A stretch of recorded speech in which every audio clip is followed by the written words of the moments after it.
So it's 1 o'clock, and I think we'll open our webinar.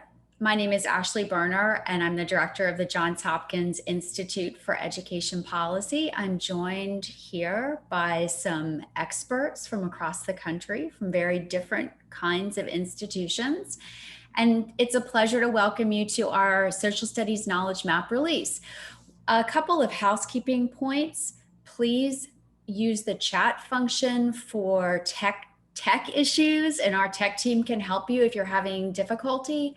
Please post your questions to all of us on the panel in the Q&A, and our team will be relaying those questions to me so that by the end of our discussion, we'll be able to field some of those questions.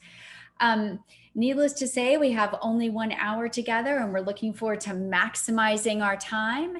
So we'll get started. The first thing to ask is why social studies content matters in the first place. We know that it's democratically important. We know that our school system is tasked with training citizens for the next generation. And there are 4 key outcomes that political scientists usually look to in adults to say, yes, this is successful civic formation. The first is civic knowledge. And by civic knowledge at our institute, we don't just mean knowledge of American institutions and government. Think about the civic information that's necessary to understand international politics. Where are other countries? Why are they strategically important?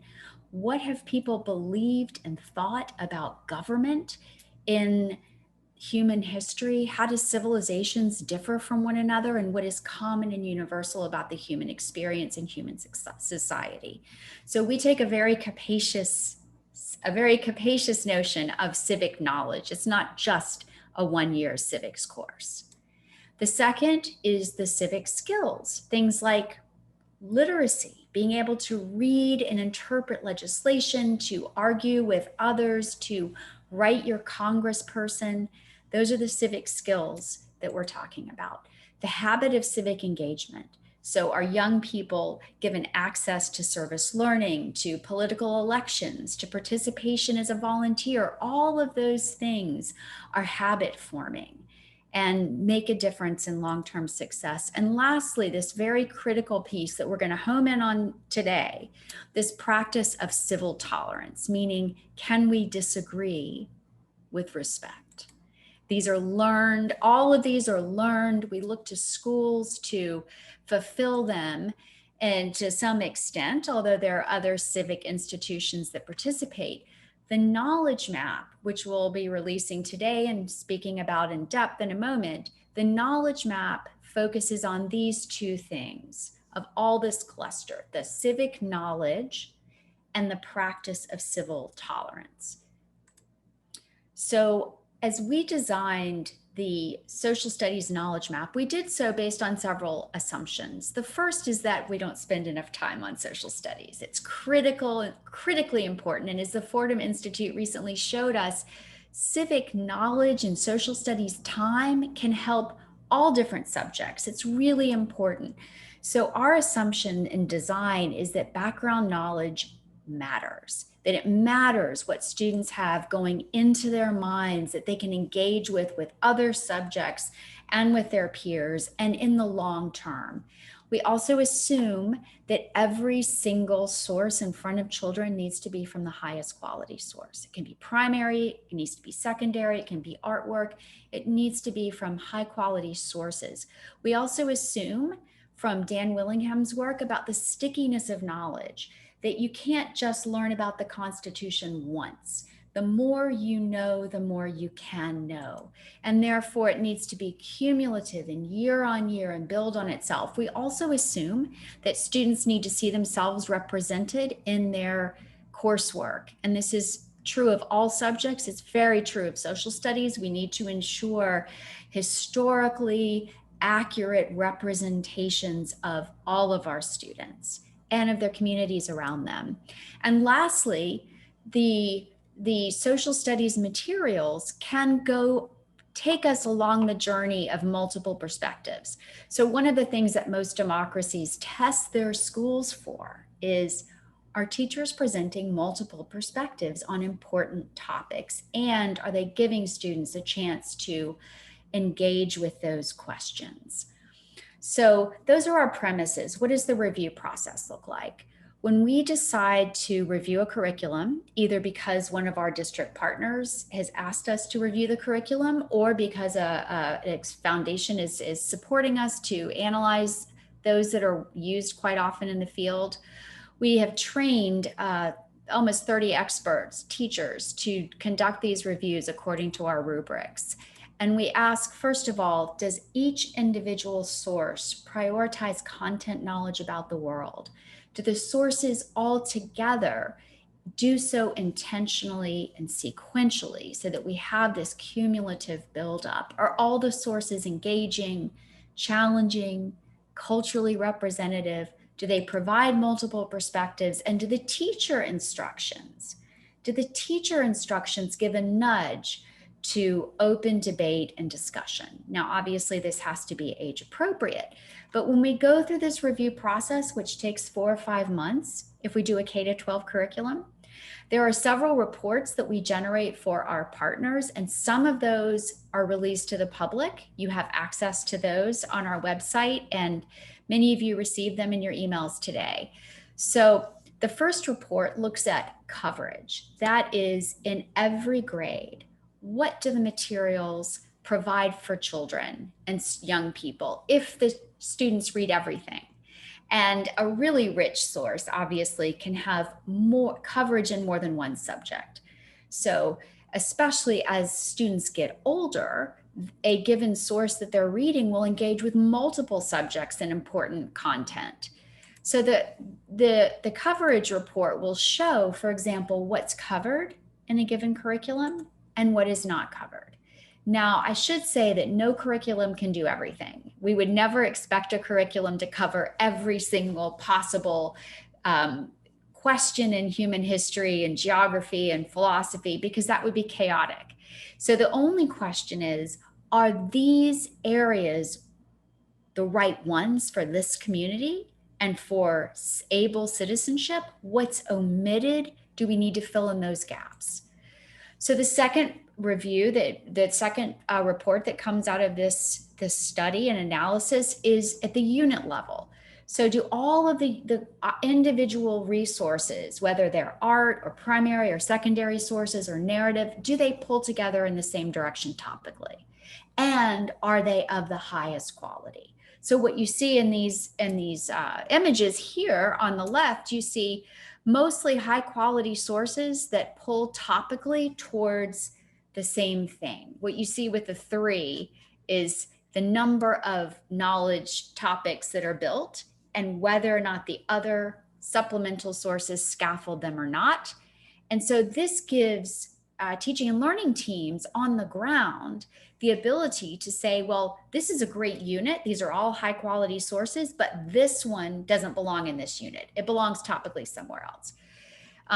And we're happy to answer questions about this in the Q&A or afterwards. And finally, the reports provide our partners or the public with a sense of whether each unit has multiple perspectives and nudge teachers towards an open classroom climate. Open classroom climate is simply the kind of political science wonky title for having students engage with their peers and deliberate ideas and issues and controversies. We do 2 kinds of reviews that you will hear us talking about. The first kinds of there's the same methodology. The social studies knowledge map methodology is the same, but the first kind of review we do is in partnership with states, school systems, schools. And to date, we have done in the social studies realm, 3 large school districts, 1 mid-sized school district, a charter school network, and a private school. So we don't publish those. Those are the resource for our partners. We are often funded externally to review materials that are used quite commonly in the field or that have attracted quite a bit of attention. And those materials may look very different from one another, but We have been externally funded for the 5 that we're releasing today. We'll be releasing more next month. What have we seen in the field across all the reviews that we've done in social studies? So there are positive and some neutral and some areas of improvement that we've found categorically. So elementary grades from the review, now this is a self-selecting group of partners by and large, but the elementary grades do a very good job by and large of creating foundational knowledge for kids. We just hope that they're being used in the field, but they do, the materials themselves are providing a very good foundation, and also with local history. Some of our partners, for example, Baltimore City, has been able to take really high standards and content and then weave in Baltimore's local history in a very provocative and appropriate way for kids. On the kind of neutral side, we've only found open classroom climate sometimes and multiple perspectives sometimes. That's something that many partners could do, make more of an effort with. Of course, we know it has to do with teachers as well and the kind of support that's given to teachers. On the side that in general, in the aggregate, could be improved, we often see room for elementary curricula to add more primary sources. And even some of the highest quality materials we've looked at could tighten up the coherence within their units. We also see a lack of coverage of religion and philosophy, which I find very interesting because most of our democratic peers require comparative religion and ethics every year, K to 12. So that's just something we have noted. And also some of these areas, Central and South American history, African history, and Asian history aren't as richly covered as they could be. So the 5 that we've released today publicly, I'm just going to give some highlights from these, and they are in on our website now. We reviewed the Bill of Rights Institute's 1-year civics course. So it's very important for me to say again, these curricula are different from one another. They went through the same process of review, but they're different. They intend to do different things, and they're targeted for different grades. And we found that the Bill of Rights Institute was very user-friendly, easy to access, and very high quality coverage of American history and government and civics. Our one recommendation would be that they expand the range of authors and voices that are brought into those conversations. iCivics is also a 1-year civics course, and very, very attentive to deliberation and debate. Those prompts are very clear, very strong, very good at supporting student voice. Also very strong measures for diversity, equity, and inclusion. We saw much representation in those materials. Thought that our one recommendation is they could consider expanding the number of primary source materials in there. The McGraw-Hill, we reviewed their 9 to 12 curriculum. And again, this is very, very high quality coverage of the main topical domains. And our only recommendation was, the major recommendation, that they add some prompts for debates, structured debates, seminar style discussions to help teachers move in that direction. Savas, we reviewed their K to 8 curriculum. And again, very strong balance of primary and secondary materials. They do engage with diverse philosophies and beliefs and viewpoints. Our only recommendation would be to make sure that all of the unit level, at the unit level, there was tightness and alignment topically. The 1619 project is really not a curriculum in that sense. It's really a single unit worth of materials. And our reviewers found that it does offer an important, if limited, structuralist lens on American history and many, many different types of secondary sources. Our recommendation would be that these materials be used in tandem with other sources and interpretations so that there is a multiple perspective approach in the classroom. So that's very high level. I'm very excited now to turn to this wonderful group of panelists that we've brought together. Bob Brzozowski runs social studies in Miami-Dade, and we've worked with him on several projects. Christina Ross has been working at Baltimore City and is now with the Educating for American Democracy Project. And Ian Rowe is senior fellow at AEI and is running a new charter school in New York City. So what we're going to do with the rest of our time is to home in on that very important question of how do we, in today's politically polarized era, how do we actually use the materials and support for teachers to encourage classroom debates and discussions? And we know how important that is politically. And we know that it's very challenging, especially in these times. So for the purpose of our discussion, we're going to use Diana Hess's understanding of controversial political issues. And the way she puts it is that these are authentic questions that could have multiple answers and that are relevant to students. And now I would actually add that these could be revisiting historical debates that were, do we actually break with England, for example? There are many ways to play this out, but the point is, are we actually elevating this engagement for students in such a way that they learn to tolerate diverse viewpoints? And these are just some examples of the kinds of questions that we're talking about. So I will be now turning to our panelists and asking them some questions from where they sit in the education space, and then we'll have some audience questions. So thank you all again for taking time to join us today. I really appreciate your bringing your expertise and experience to us. So we're going to get right to the heart of the matter, which is this notion of controversial conversations. And we know how important this is for long-term civil tolerance, and we know how difficult it is. So materials can certainly go a long way in scaffolding, as can standards, as can school boards. But what else do we need? What do we need to bring to this discussion? So I'm going to start with Bob, who works on this all the time. And my question for you is, how does Miami-Dade handle the controversial conversation issues? How do you support teachers? What else do you need to put in place? Can you give us some stories about what it's like on the ground? Good afternoon, everybody. Ashley and everybody involved, thank you for allowing me to be part of this opportunity. And I'm thrilled and humbled to be here representing all the social science teachers in Miami-Dade County Public Schools. Many of you probably know Miami-Dade County Public Schools is the largest public school system in Florida and the fourth largest in the country.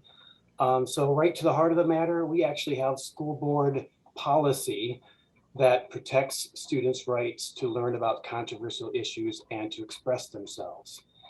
This is not a free-for-all, open-ended policy. This policy comes with parameters and expectations on the teacher end. And I'll just quickly highlight a few of those things.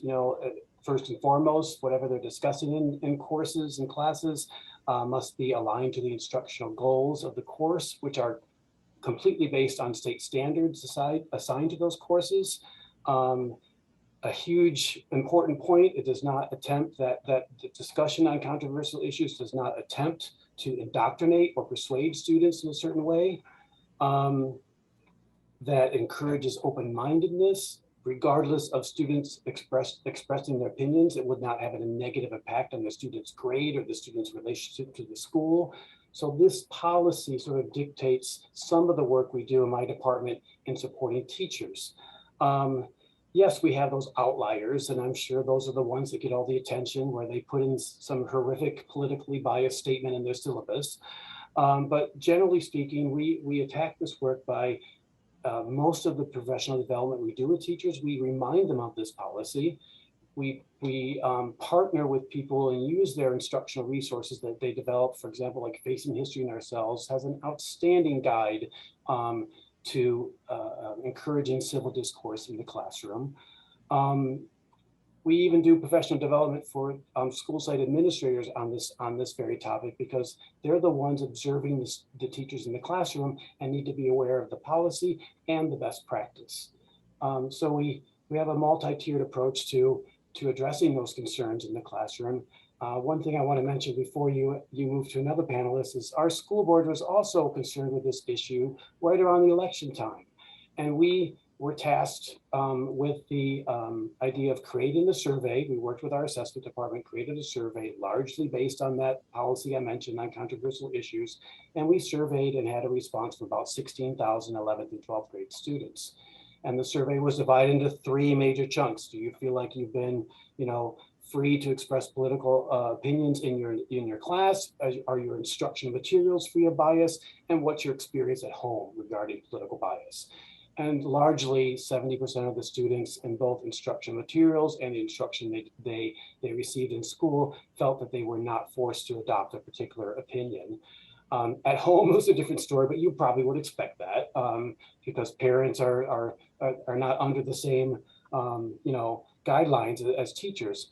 So I bring this to the discussion because I think there's a lot of discussion out in society about teachers indoctrinating students and to a certain manner, and we found that's generally not true based on this survey.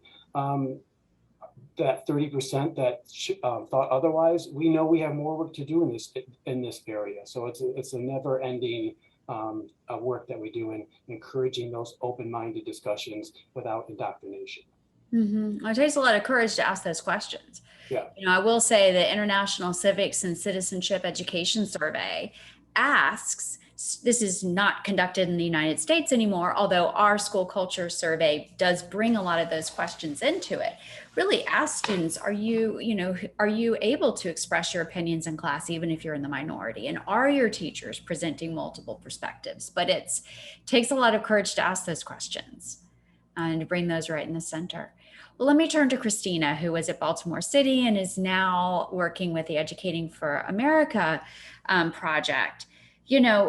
I served as a senior advisor on that project, and I know that this notion of disagreement was brought right in from the very beginning, and the way that whole project was structured and in the approach. Can you tell us a little bit about the controversial conversation piece of it, how you weave that into the EAD project, and also, what it looks like at the elementary and secondary school, what the differences might be? You're on mute. Someone has to do it, right? Thanks for having me here. So first, let me give a little context about the Educating for American Democracy initiative, in case folks have not heard of it, but hopefully everyone has, or EAD for short. It's an unprecedented effort to convene a diverse group of scholars like Ashley and educators from many different perspectives to create a strategy for providing excellent history and civic education to all students. And so in this process, the initiative developed a framework that states, districts, and teachers could use to transform teaching in their state district or classroom. And it presents a new vision of civics and history that moves from breadth to depth and focuses on inquiry and integrates history and civics.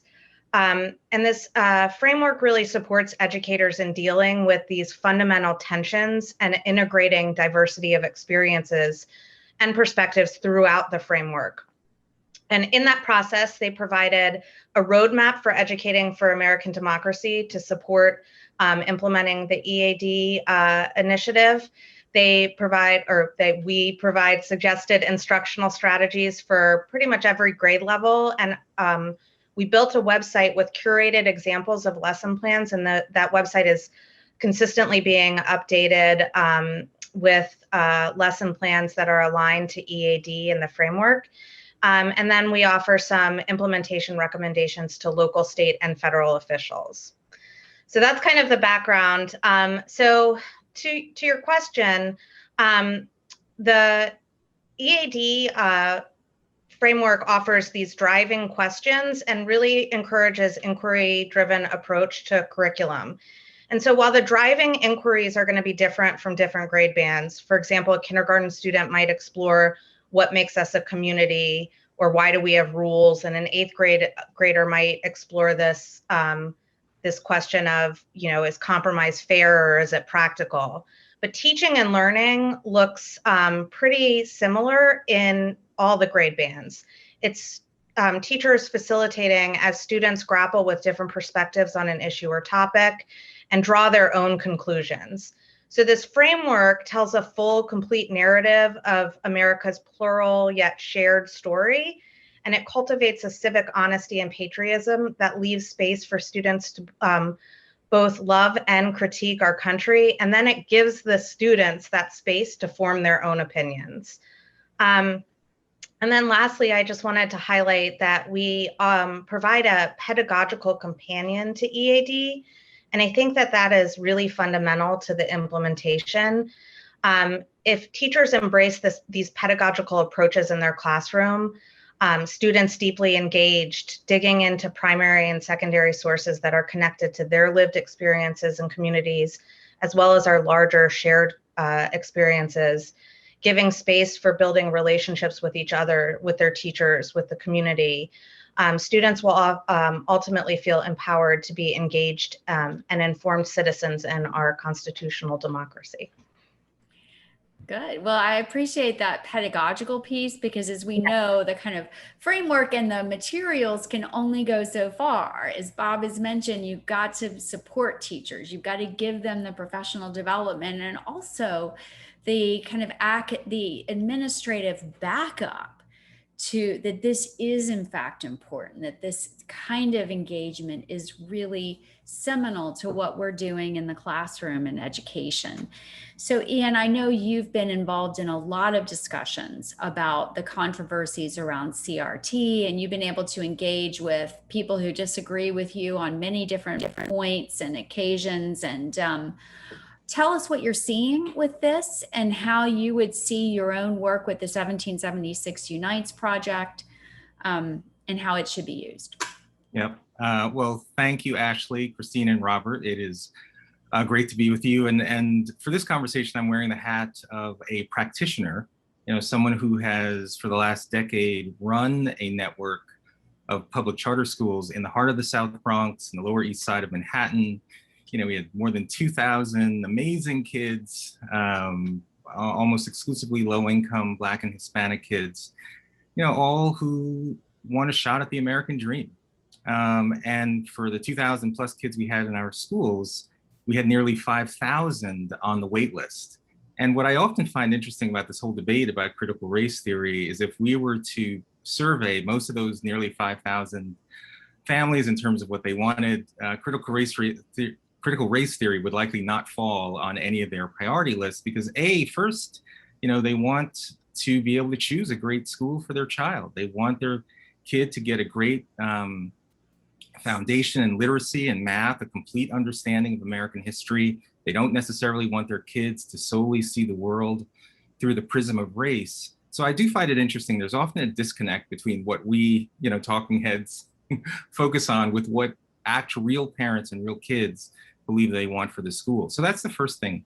The second thing about critical race theory is that I think part of the reason that there's such tension around it is that people will be talking past each other because there's no common definition, or the definitions keep changing in order to make it sound either more dangerous or more innocuous, depending on what your starting position is. And so I try to ground the conversations not in my own definition or taking it from someone else who isn't one of the architects, but to go back to the architects. And so Critical Race Theory and Introduction, the book that was written by Richard Delgado and Jean Stefanchik, that's what I use, and they define it pretty clearly. Quote, unlike traditional civil rights, which embraces incrementalism and step-by-step progress, critical race theory questions the very foundations of the liberal order, including equality theory, legal reasoning,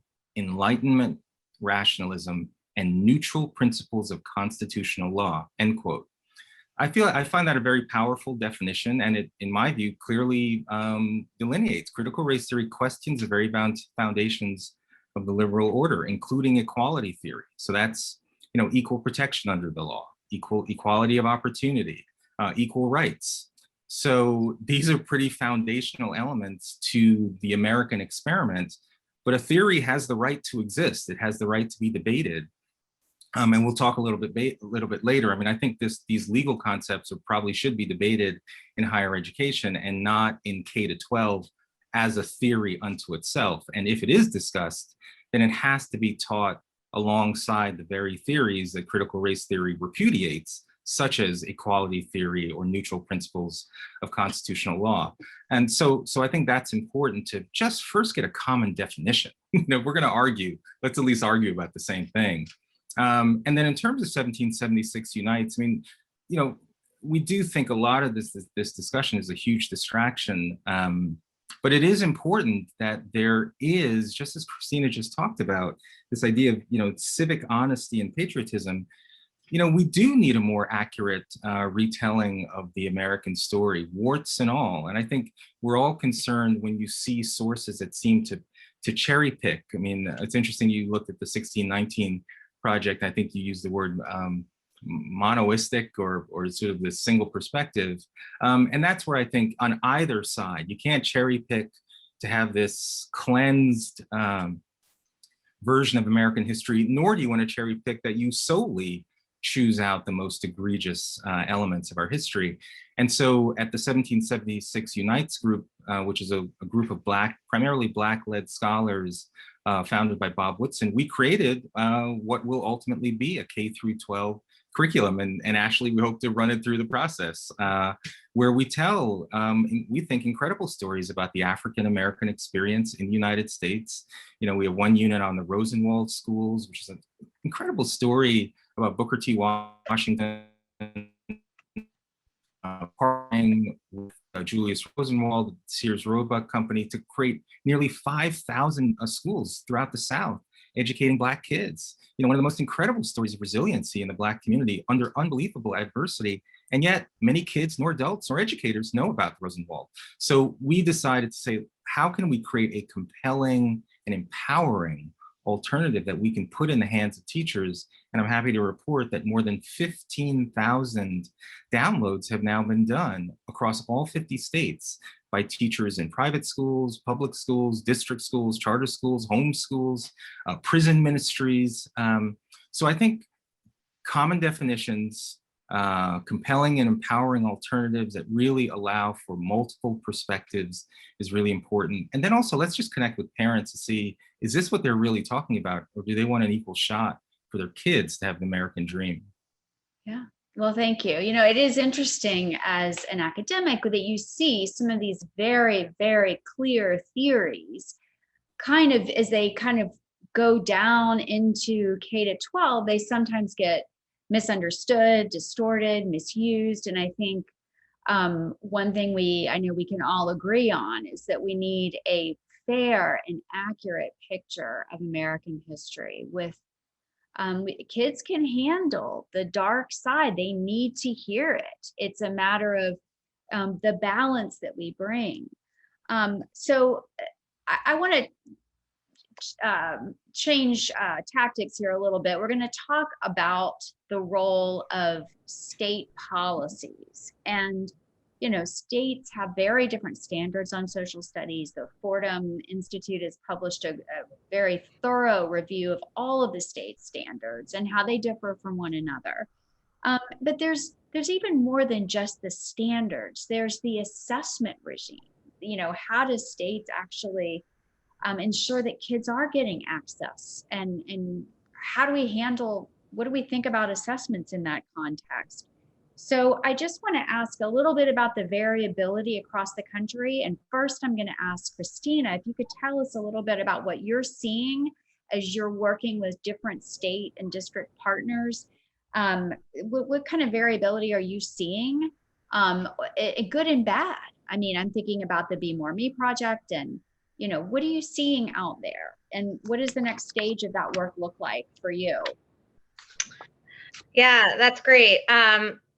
Well, so first of all, I am first and foremost a teacher and feel very fortunate that I get to speak with teachers a lot. And there's a lot of enthusiasm for EAD from teachers across the country. And I'll say personally, I saw EAD, I got the news of it back in March when I was still working for Baltimore City Schools. And I thought, like, yes, this is what we need. Social studies, we've been so neglected as a content. And as a teacher, I never had any kind of framework like this that helped me with how to present and facilitate conversations about the nuances of the content that I was teaching. I had these state standards that I had to cover, and I knew I did, but they didn't help me with that kind of depth and problem solving and critical thinking that I knew my kids needed in order to be informed and engaged students. And we're hearing from teachers all over the country about how exciting EAD is, and we're getting a lot of excitement for our website, which, as I said, has like a growing set of lessons that teachers from all over the country can use, and they're all reviewed by our teacher task force. So really grounded in folks who are practicing in the classroom right now. We're also getting a lot of excitement from district leaders and folks in state education agencies. Here at iCivics, we're hoping to launch some EAD-aligned teacher fellowships in districts across the nation. And this is a little similar to the Be More Me work that I did here in Baltimore City. These fellows would join a community of practice with other teachers across the nation in different districts, as well as some experts, and then design and implement an EAD-aligned curriculum to what it looks like in practice in their community and classroom. And so that is going to show the variability between states, but that's okay. That's best practice. Even teachers want to make things as relevant and speak to their individual students. And so, for example, even if a district is using the same if districts across the country are using the same driving question, and even if they all have an excerpt from Federalist 10 in their inquiry, they're going to make that curriculum relevant to their students. And so, like, here in Baltimore, I'll use myself as an example. If I were covering an inquiry that includes the Civil War, I would hit on and have primary sources and secondary sources that kind of have a national scope to it. But I might include a Baltimore Sun article. In fact, I was looking at some curriculum ideas earlier and found this article about the Pratt Street riots here in Baltimore, which were just 5 days after the Fort Sumter and the first bloodshed of the war. And in this article, they talked about Baltimoreans gathering as Union soldiers from Pennsylvania marched lustily cheering. The Baltimoreans were lustily cheering for the South, for Jefferson Davis, for South Carolina and secession. And that's a quote from the newspaper, at Pratt and Gay Streets, which are two really big streets here in Baltimore that our students would certainly have traveled many times. And maybe I'd include us listening to Maryland, My Maryland, which was our state song until this past year when our legislature recognized that its origin in support of the Confederacy doesn't reflect our values as a state. And then I would have a conversation with our students about what those values are. Those sources, that newspaper article, My Maryland, are probably not going to make it into a unit that's written for a school district in Wisconsin or in Vermont. But that's what's so beautiful about EAD. We're grappling with the same questions, with the same complex issues, but with a unique approach that reflects our students and communities. And then here at iCivics, to support this work broadly, we'll be learning with our teacher fellows and creating tools and resources so that teachers across the country and districts across the country can create their own EAD-aligned curriculums. Who in the world ever thought that history was boring? I mean, did anybody here ever have a kind of boring history teacher? I've had boring history teachers, but I I have a doctorate in history and I'm a social studies nut. How can that you not read something like that and think, my gosh, this is so engaging and captivating, and kids can breathe alongside of these people. That's inspiring. So Bob, I want to focus in on Florida for a minute, because Florida has one of the most unique assessment regimes in the country around social studies. And I'm just interested in if you could explain to us what are the requirements, how does it play into the accountability structures, and what are some of the benefits and challenges of having assessments that students have to take to graduate? Certainly.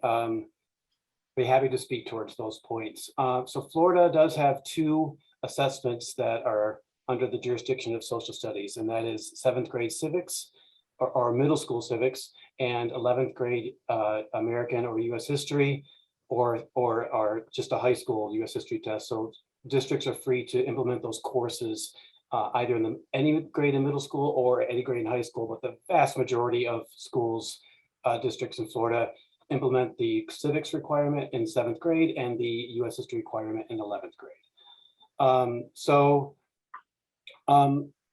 I just would like to say that there are civic standards that are embedded and handed down from the Department of Education in all social studies courses and grade levels. So it's not just a civics course in 7th grade and that graduation half-year requirement of US government in 12th grade where students are exposed to civics. There are civic standards embedded in every single grade level during social studies instructional time. So theoretically, kids are getting a very comprehensive approach to civic education. Regarding the assessments, I was in the social studies world prior to having those assessments as a teacher. I taught middle school for 11 years here in Miami-Dade County Public Schools, and I've been at the district office for 17. And I remember the conversations where you'd have a faculty meeting at the school site, and the principal would announce their general announcements for everybody, and then everybody was free to leave the room except the math people and the language arts teachers, because those were the tests. So we weren't even part of the conversations in the school buildings about student performance. We weren't even there. And trust me, we were all happy to leave the meeting early. All right. It's not like we were fighting for it, but I'm mentioning this because after we were mandated to have these assessments, there's a sense of seriousness to the social studies curricula, a laser focus on standards, a curriculum development, a pacing guide development that you all evaluated for us, and we got really good high marks from you all regarding our curriculum maps for civics. Allowed us to develop for teachers like standalone lesson plans that are solely based on the tested standards. And I'm very, very proud to say that the last time we had results that counted before the pandemic started was the spring of 2019. And in our US history high school test, we had 70% of our students who were at proficiency level. So that was 1 point above the state average. And in our civics tests, we were 73% of our students were proficiency, and that was 2 points above the state average. For a large urban school district like Miami-Dade County Public Schools, with our high special needs students, our high percentage of students that are English language learners. I mean, many of you have probably been to Miami. English is not the common language you hear in the streets. All right. So with those hurdles in place, we are so proud of our teachers and so proud of our students for taking these things so seriously and our performance. So I'm in favor of having these assessments because it brings us to the same table and puts us in the same footing as everybody else. What are some challenges with that?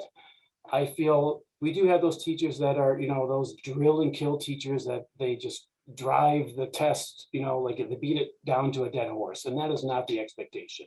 The expectation is you teach the standards, and success on the test is a result of teaching those standards. It does not mean you have to give up your project-based learning. Yep. It does not mean you have to give up simulations. In fact, our most exemplar teachers did not give up those things, and they found a way to continue to have those practices that are incredibly engaging for students. And they realize that the skills that the students are developing help them on those assessments. So that's a quick and dirty on our two tests and how they have influenced our field. I'm very proud of our teachers. I think it speaks towards the social studies teachers' passion and in-depth knowledge that they tend to have, and the data speaks for itself.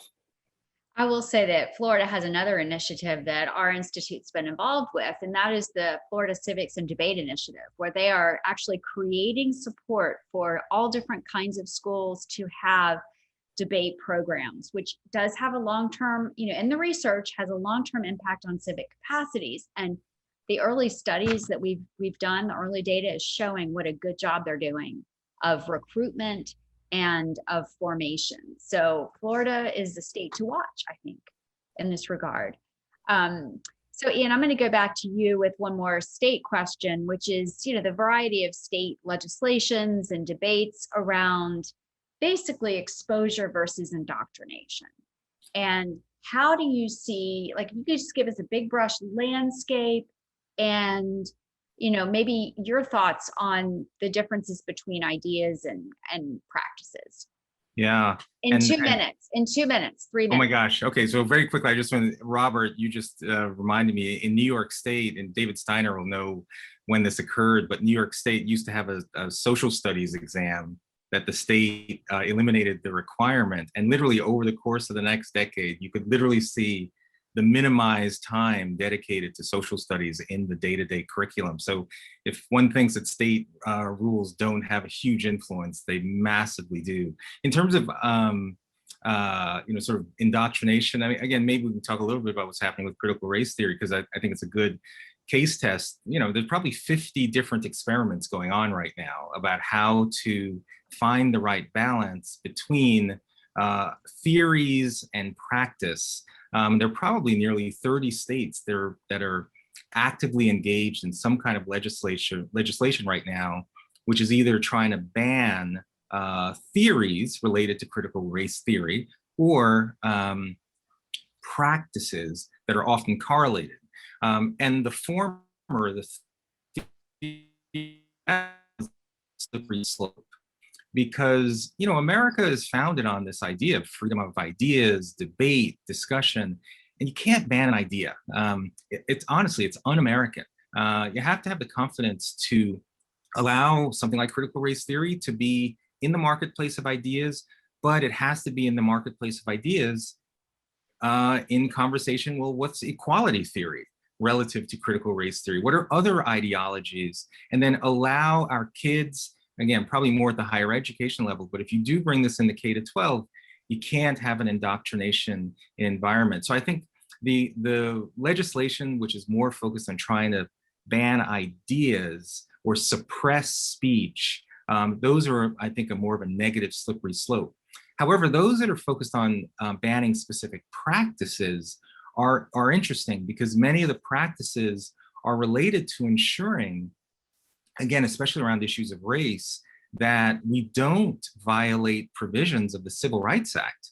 Like, we don't actually invite practices that discriminate on the basis of race. So practices such as privilege walks, where if you're familiar, a group of kids are lined up, and imagine the teacher says, if you're white, take 3 steps forward to evidence your privilege inherently because you're white. And if you're Black, take 5 steps backward to emphasize your inherent victimhood.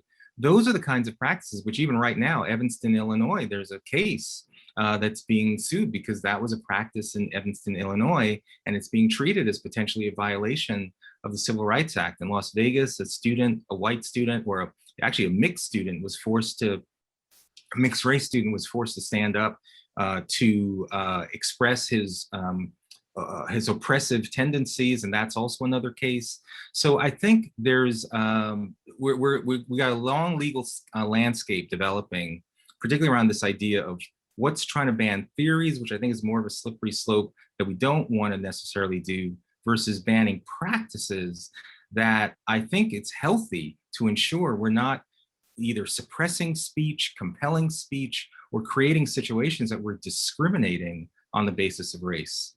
I think we also have to ask questions about the proper level of political control that should be exerted. And I think one of the things that Bob said that was so refreshing is that his school board has provided these robust guidelines that explicitly champion diversity of viewpoint.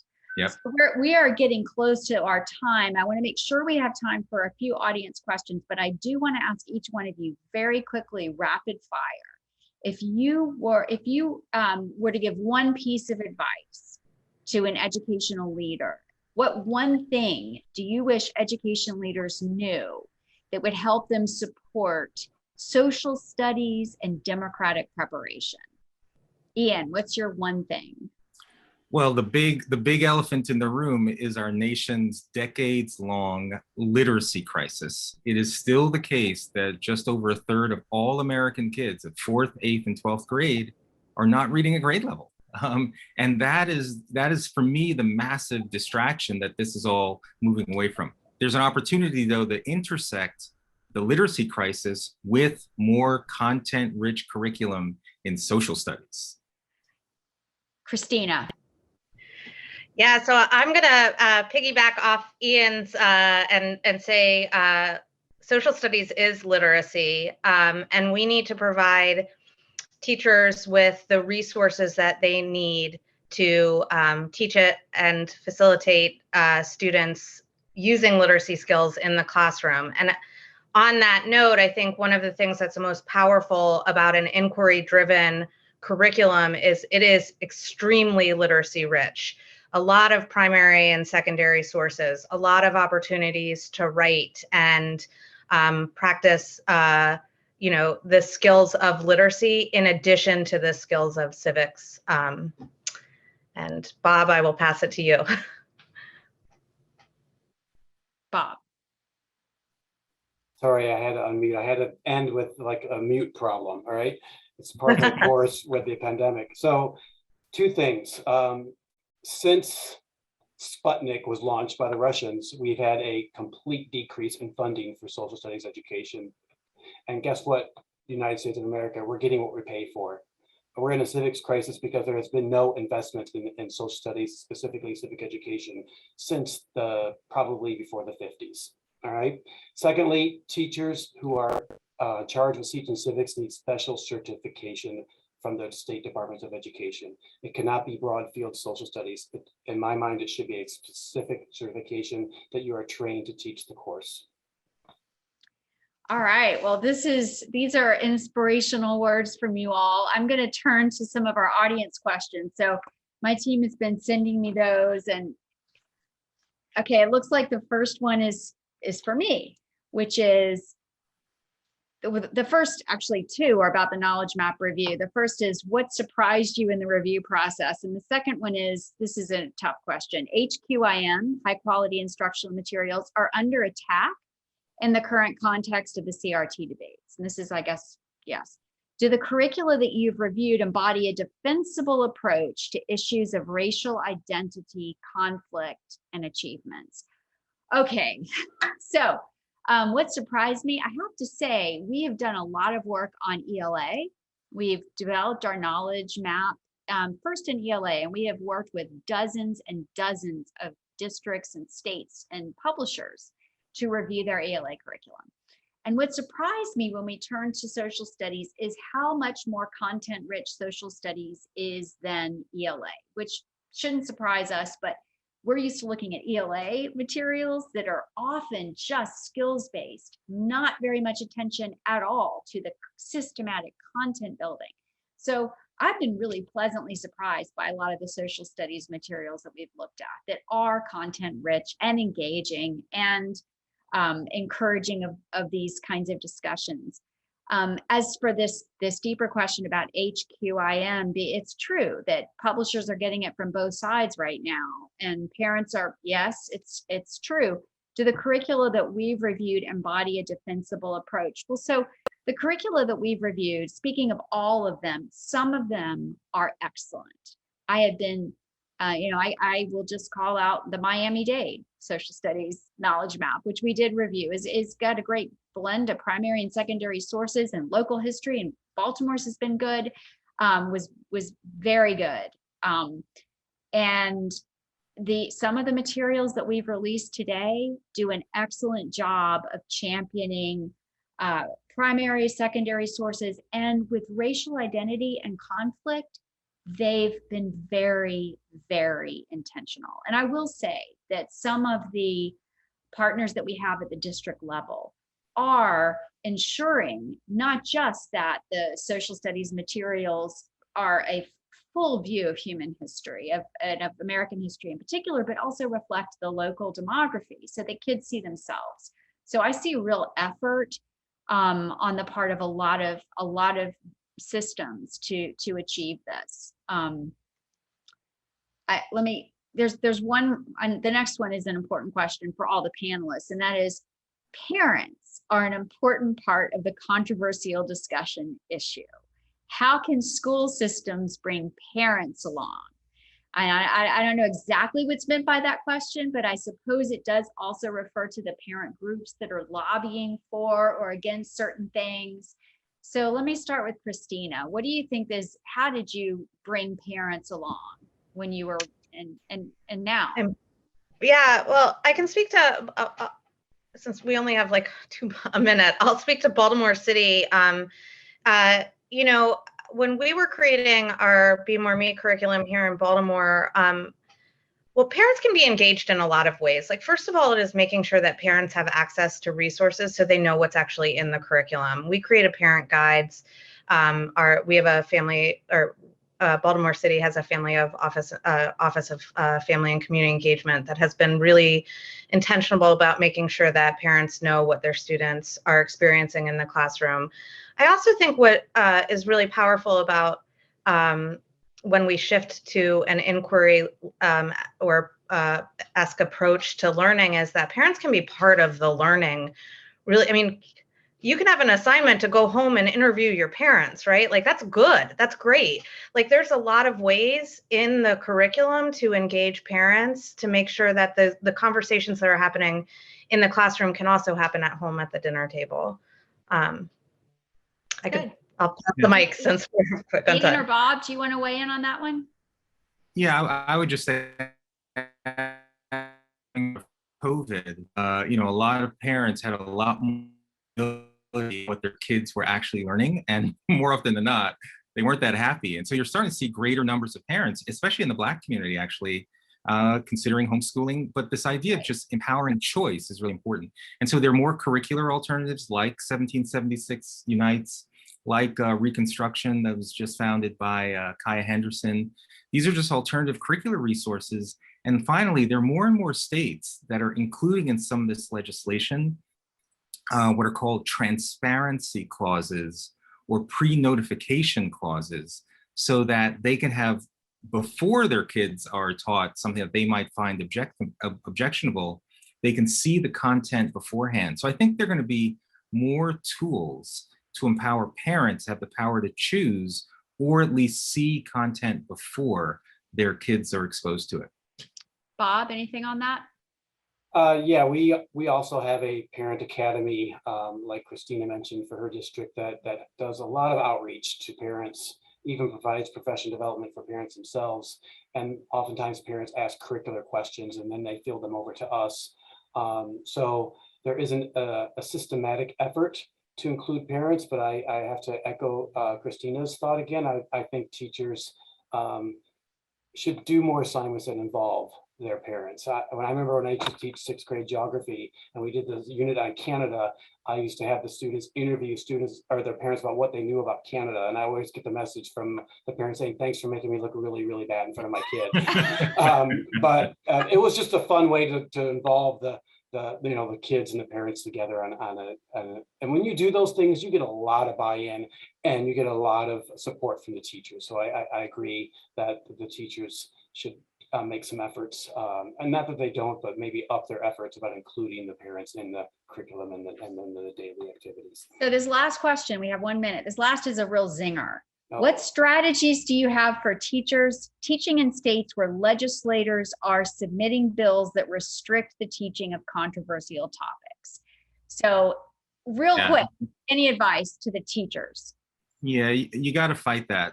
You know, the only thing worse than compelled speech is suppressed speech. You have to have the right to teach slavery, Jim Crow, and teach about emancipation and progress. It's got to be a complete story. But if you're confronting legislation that's trying to suppress your ability to teach full history, you got to fight that. Bob. The advice I have been giving teachers, because I've been getting a lot of questions about this, is teach the standards that are assigned to your course. History is chock full of avenues to have really, really pointed questions and discussions with students on these topics. A case in point, the ratification of the US Constitution with the 3-5 compromise in mind. You cannot avoid these issues. You just must do so in a very careful and unbiased and nonpartisan manner. There you go. Yep. Very good. Yeah. And I would just say, make sure that when you're presenting those issues to students, you're bringing in a lot of different voices and a variety of perspectives, and then letting students draw their own conclusions and being really thoughtful about how you're letting students really drive that conversation and their own opinion. Well, we are out of time, and I know we could talk about this for another couple hours, but I just can't thank you all enough for joining, and for our panelists for bringing your expertise. And I know that all of us would be very happy to continue the conversation offline. And so you can get in touch with us. And we really appreciate all of those of you who were on the front lines doing this work. Thank you all so much.